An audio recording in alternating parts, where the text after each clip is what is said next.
So that pretty much wraps up the alarms discussion. I want to end this segment by summarizing what we've gone through here in terms of troubleshooting.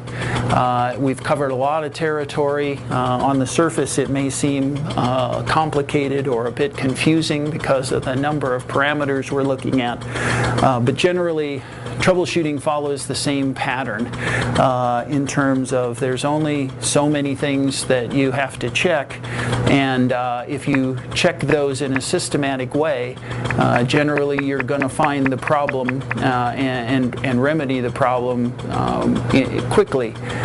Troubleshooting should always start with the patient, evaluating the patient's condition and status, making sure they're in good shape. If the ventilator's not running, obviously you're going to have to support that patient while you do your troubleshooting. If the ventilator's running, it's likely best to leave the ventilator running while you troubleshoot and then figure out where the problem is and get it remedied.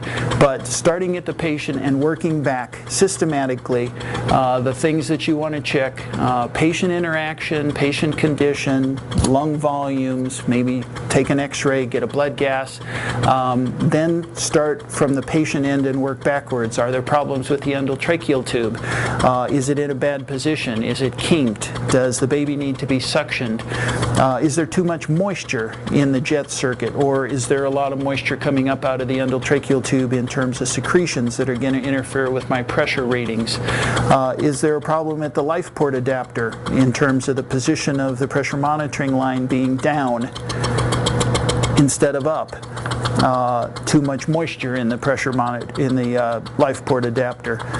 You may even want to change the life port adapter, since that's fairly easy, to see if that eliminates the problem.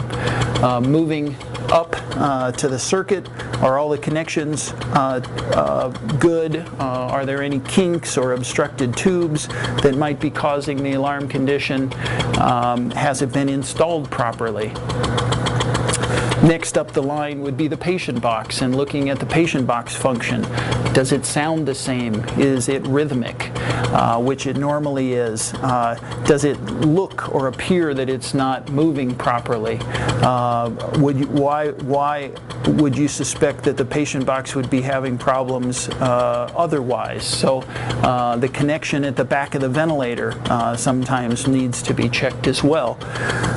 Lastly, usually looking at the ventilator itself as a possible source of the problem. Usually that's going to be with the flow control valves, or possibly with electronic functions, and the humidifier being part of the ventilator but being a separate module.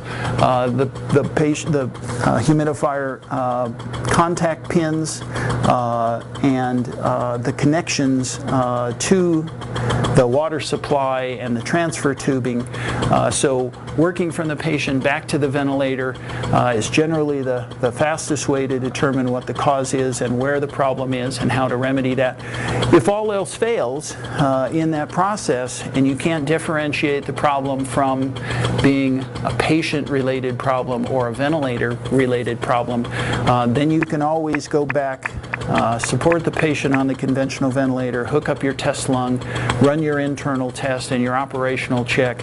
If the ventilator checks out on the test lung, it's likely not the cause of your problem, and you want to look at the patient's airway, conditions that may have changed in the patient's lungs or pathophysiology as the source of the problem.